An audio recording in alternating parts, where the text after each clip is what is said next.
नमस्ते बच्चों, मैं संगीता पांचाल, सहायक आचार्य भूगोल विभाग एसडी गवर्नमेंट कॉलेज ब्यावर। आज का हमारा टॉपिक है आर्थिक भूगोल के अंतर्गत आर्थिक भूगोल की परिभाषा एवं इसका विषय क्षेत्र। बच्चों, जैसा कि हम जानते हैं कि ज्योग्राफी की दो प्रमुख शाखाएं हैं, एक तो है फिजिकल ज्योग्राफी और दूसरा है ह्यूमन ज्योग्राफी। फिजिकल या भौतिक भूगोल के अंतर्गत हम जो भौतिक पर्यावरण है उसके बारे में अध्ययन करते हैं, अर्थात पृथ्वी तथा इससे संबंधित जितने भी पार्थिव पर्यावरण को प्रभावित करने वाले तथ्य हैं उन सभी का अध्ययन हम भौतिक भूगोल के अंतर्गत करते हैं। और ह्यूमन ज्योग्राफी अर्थात मानव भूगोल के अंतर्गत पृथ्वी की जो भौतिक परिस्थितियां हैं और मानव के या मनुष्य के जो क्रियाकलाप हैं उनके बीच जो संबंध पाए जाते हैं उन्हीं पारस्परिक संबंधों का अध्ययन हम मानव भूगोल के अंतर्गत करते हैं। मानव भूगोल की कुछ प्रमुख शाखाएं हैं, जैसे कि सामाजिक भूगोल, आर्थिक भूगोल, कल्चरल अर्थात सांस्कृतिक भूगोल, धार्मिक भूगोल, इस तरह से कई सारी शाखाएं हैं, जैसे कि पॉलिटिकल ज्योग्राफी भी हैं।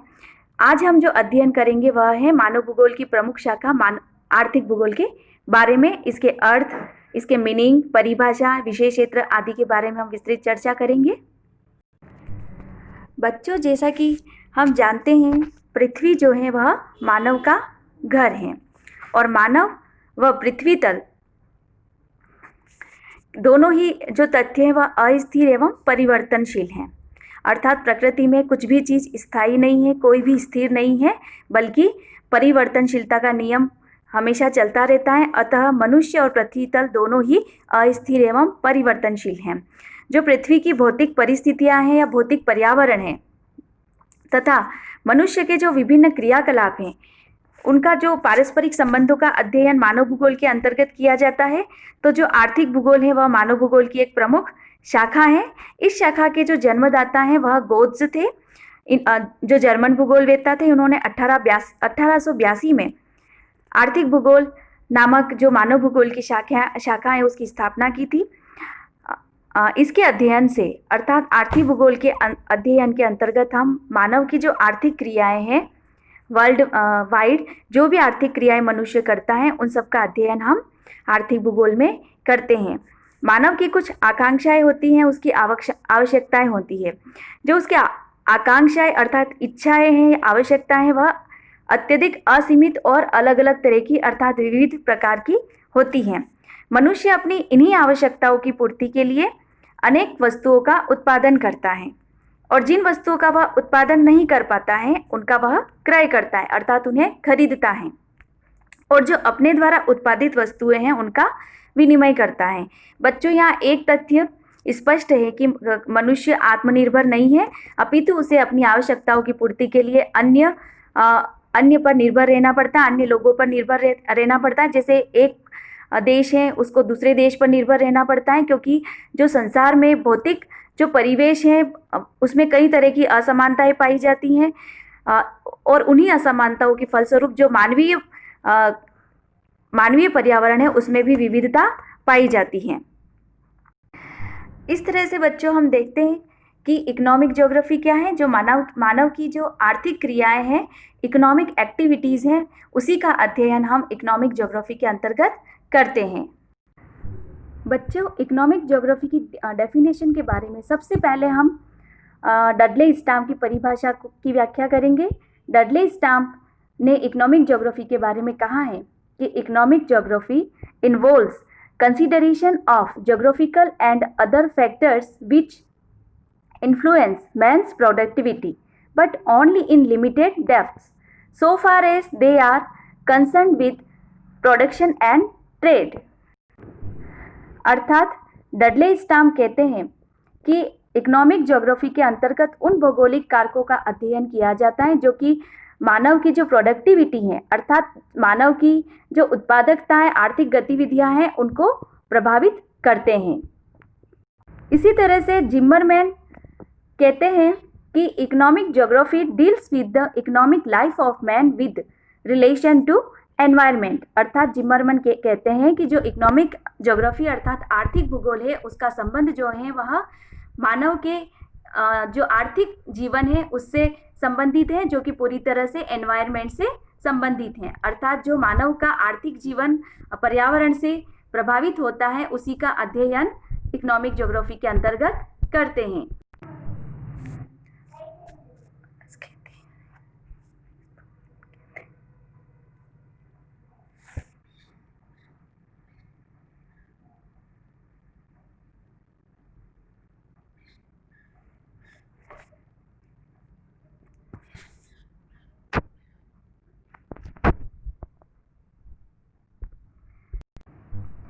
अर्थात थॉमेन कहते हैं कि जो आर्थिक भूगोल है वह विश्व के जो विभिन्न एरिया हैं, विभिन्न क्षेत्र हैं, उन क्षेत्रों में मनुष्य के द्वारा जो आर्थिक क्रियाएं जैसे कि प्रोडक्शन है, उत्पादन है, एक्सचेंज यानी विनिमय है, और कंजम्पशन अर्थात उपभोग, जो वस्तुओं के उत्पादन, विनिमय और उपभोग से संबंधित जितनी भी क्रियाएं हैं उन क्रियाओं की जानकारी प्राप्त करना ही क्या है, इकोनॉमिक ज्योग्राफी।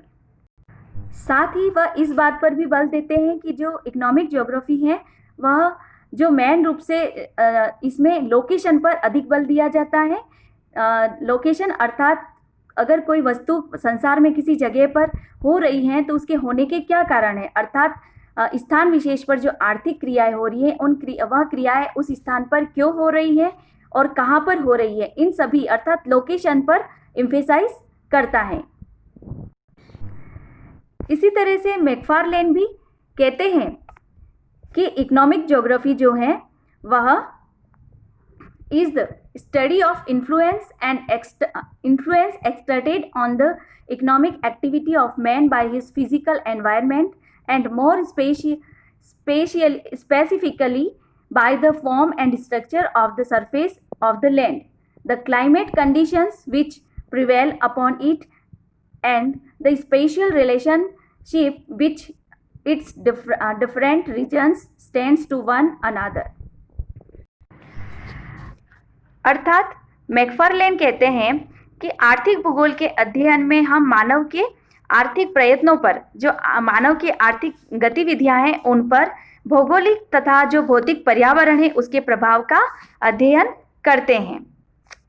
इसी तरह से एक और विद्वान हुए प्रोफेसर जी चिशॉल, वह कहते हैं कि आर्थिक भूगोल में हम उन भौगोलिक परिस्थितियों का अध्ययन करते हैं जो वस्तुओं के उत्पादन, परिवहन तथा विनिमय को प्रभावित करती हैं। इस अध्ययन के माध्यम से किसी प्रदेश अथवा क्षेत्र के भावी आर्थिक और व्यापारिक क्रियाओं पर पड़ने वाले भौगोलिक प्रभावों के अध्ययन का प्रभाव भी सम्मिलित किया जाता है। सुप्रसिद्ध जो भूगोलवेत्ता है हंटिंगटन, उनका मानना है कि जीविकोपार्जन प्रदान करने वाले जो भी पदार्थ हैं, जो भी साधन हैं, जो भी क्रियाएं हैं, रीति रिवाज हैं और मानव शक्तियों का अध्ययन, इन सब को हम आर्थिक भूगोल का क्षेत्र मानते हैं।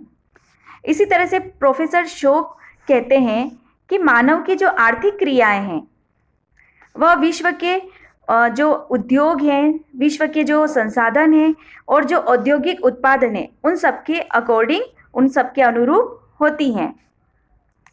इसी प्रकार डॉक्टर NG-J पाउंड्स ने कहा है कि आर्थिक भूगोल भूपृष्ठ पर मानव की उत्पादन क्रियाओं के वितरण का अध्ययन करता है।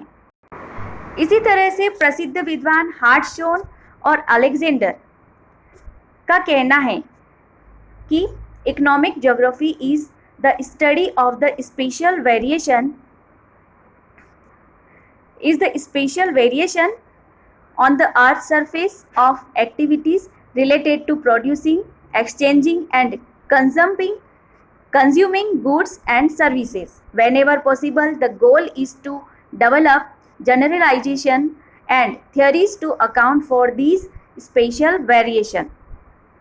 अर्थात हार्टशोन एवं अलेक्जेंडर का मानना है कि आर्थिक भूगोल जो है वह जो पृथ्वी की सतह पर, पृथ्वी के धरातल पर जो मनुष्य की अलग अलग गतिविधियां पाई जाती हैं, चाहे वह प्रोडक्शन से संबंधित हो अर्थात उत्पादन से रिलेटेड हो, एक्सचेंज अर्थात विनिमय से संबंधित हो और कंज्यूमिंग अर्थात उपभोग से संबंधित हो। जो भी मनुष्य अपनी आवश्यकताओं की पूर्ति के लिए वस्तुओं का उत्पादन करता है, उसका उपभोग करता है और उसका विनिमय करता है, उन सभी क्रियाओं के लिए जो स्पेशल वेरिएशन पाया जाता है विश्व में, अर्थात स्थानिक विभिन्नताएं पाई जाती है इन क्रियाओं में, उसी की स्टडी आर्थिक भूगोल करता है। साथ ही उन्होंने बताया, हार्टशॉन एवं अलेक्जेंडर ने बताया कि जो आर्थिक भूगोल का उद्देश्य जो है वह यह है कि जो भी स्पेशल वेरिएशंस हैं, अर्थात जो भी स्थानिक विभिन्नताएं हैं या विविधताएं हैं, उनको उनका सामान्यीकरण करना तथा उससे संबंधित सिद्धांतों को डेवलप करना आर्थिक भूगोल का प्रमुख उद्देश्य है। प्रोफेसर रेयन और बेगस्टन के शब्दों में आर्थिक भूगोल जो है वह है, आर्थिक भूगोल के अध्ययन में, रेयन बताते हैं कि आर्थिक भूगोल के अध्ययन में विश्व के भिन्न भिन्न भागों में मिलने वाले आधारभूत संसाधन जो हैं और जो भी स्रोत हैं उनका अध्ययन किया जाता है। अर्थात रेयन के अनुसार इकोनॉमिक ज्योग्राफी के अंतर्गत विश्व के जो अलग अलग भागों में जो भी संसाधन प्राप्त हो रहे हैं, जो फंडामेंटल रिसोर्सेज हैं, बेसिक रिसोर्सेज हैं, और उनके स्रोत का अध्ययन जो किया जाता है वह आर्थिक भूगोल के अंतर्गत किया जाता है। ये जो स्रोत हैं उनके उपभोग पर अधिकतम अगर उपभोग किया जाए, अर्थात उनका शोषण किया जाए, तो उस पर जो भौतिक परिस्थितियां के प्रभाव, उन पर जो पड़ने वाली भौतिक परिस्थितियां हैं उनके प्रभावों की विवेचना भी आर्थिक भूगोल के अंतर्गत की जाती है। अलग अलग प्रदेशों के आर्थिक विकास के अंतर की व्याख्या भी आर्थिक भूगोल में की जाती है। बच्चों, अब हम चर्चा करेंगे स्कोप ऑफ इकोनॉमिक ज्योग्राफी। जैसा कि हम जानते हैं कि किसी भी अध्ययन है उसका जो वर्ण विषय है वह उसकी विषय वस्तु अथवा क्षेत्र होता है। अर्थात अध्ययन हेतु हमें किसी विषय में क्या शामिल करना चाहिए और क्या नहीं, इसी अर्थात वर्ण विषय वस्तु को सीमाबद्ध करना ही किसी भी अध्ययन का विषय क्षेत्र होता है और किसी भी विज्ञान को सीमाबद्ध करना आवश्यक होता है। क्योंकि हम जानते हैं बच्चों की ज्योग्राफी भी एक तरह का साइंस है, जिसे हम सोशल साइंस के अंतर्गत रखा जाता है। चाहे कोई भी साइंस हो, चाहे वह फिजिकल साइंस हो, जियोलॉजी हो या सोशल साइंसेज हो, सभी साइंस अर्थात जो विज्ञान है उनको सीमाबद्ध करना आवश्यक है। क्योंकि भूगोल क्या है, एक क्रमबद्ध विज्ञान है और भूगोल की जो विभिन्न शाखाएं हैं उन शाखाओं में मानव भूगोल भी एक प्रमुख शाखा है। और इस मानव भूगोल के अंतर्गत, जैसा कि हमने पहले ही स्पष्ट किया कि इसके अंतर्गत हम जो संसार में अलग अलग स्थानों पर स्थानिक विविधताएं पाई जाती है मनुष्य के आर्थिक क्रियाकलापों की, उसी को इसके विषय क्षेत्र में सम्मिलित किया जाता है। भूगोल की अन्य शाखाओं की भांति आर्थिक भूगोल में भी विषय वस्तु और विषय क्षेत्र को लेकर के जो भूगोलवेत्ता हैं उनके विचारों में पर्याप्त मतभेद रहा है। कुछ विद्वान मानव के भौतिक तथा सांस्कृतिक पर्यावरण के अध्ययन को अधिक महत्व देते हैं, तो कुछ विद्वान मानव की जो आर्थिक क्रियाएं हैं तथा उसके जीविकोपार्जन के लिए जो भी साधन है उसके अध्ययन को मुख्य विषय या वर्ण विषय वस्तु मानते हैं। अर्थात कुछ विद्वानों के अनुसार तो मनुष्य का भौतिक और सांस्कृतिक पर्यावरण ही आर्थिक भूगोल की मुख्य विषय वस्तु है, तो कुछ विद्वानों के अनुसार जो मनुष्य की विभिन्न आर्थिक क्रियाएं हैं और जीविकोपार्जन के लिए वह जो भी साधन अपनाता है उसके अध्ययन को मुख्य वर्ण विषय माना गया है। संक्षेप में हम कह सकते हैं कि विश्व के जो अलग अलग भाग हैं उन विभिन्न भागों में जो मिलने वाले अलग अलग पदार्थ जैसे खनिज संसाधन है, कृषि है, औद्योगिक साधनों का उत्पादन है, उपभोग, वितरण, परिवहन, व्यापारिक आदि से संबंधित जितनी भी मानवीय गतिविधियां हैं उसका अध्ययन आर्थिक भूगोल के अंतर्गत किया जाता है। वर्तमान में मानव ने अत्यधिक तकनीकी विकास कर लिया है, विज्ञान में भी पर्याप्त विकास हुआ है। मानव ने जो अपने इस तकनीकी और विज्ञान के विकास के परिणाम स्वरूप मानव ने अपने आर्थिक क्षेत्र का जो विस्तार है वह धरातल के अलावा समुद्र, भूगर्भ और अंतरिक्ष तक भी कर लिया है। और व्यावहारिक जगत में देखा जाए तो आर्थिक भूगोल का अध्ययन है उसका महत्व अत्यधिक है, क्योंकि इसी के अध्ययन के माध्यम से विभिन्न तरह की जो आर्थिक गतिविधियों में लगे हुए लोग हैं, जैसे चाहे वह कृषक हो, श्रमिक हो, व्यापारी हो, उद्योगपति हो, इवन राजनीतिज्ञ हो, इन सब को ही आर्थिक भूगोल के अध्ययन की आवश्यकता होती है। विभिन्न देशों को अपनी आर्थिक क्षमता बढ़ाने तथा विकास की भावी योजनाओं के निर्माण में आर्थिक भूगोल के अध्ययन को आधार बनाना पड़ता है। किसी प्रदेश के आर्थिक साधनों का उच्चतम सीमा तक विकास कर वहां की बढ़ती हुई जनसंख्या के लिए जीविकोपार्जन के साधन सुलभ किए जा सकते हैं। साथ ही आर्थिक भूगोल के अध्ययन से बच्चों किसी देश की अर्थव्यवस्था को संतुलित तथा मानव शक्ति को उत्पादन क्रिया से संबद्ध करने में भी आर्थिक भूगोल का योगदान या उस आर्थिक भूगोल की बड़ी महत्वपूर्ण भूमिका होती है। और वर्तमान में जैसा कि हम जानते ही हैं, मानव की अत्यधिक जो साइंस में प्रगति हुई है, एडवांसमेंट हुए हैं, मानव की जो आधुनिक अनुसंधान है, अन्वेषण है, उन सब के कारण मानव का जो आर्थिक जगत है या आर्थिक क्रियाकलाप है वह और अधिक विस्तृत हो गए हैं। धन्यवाद।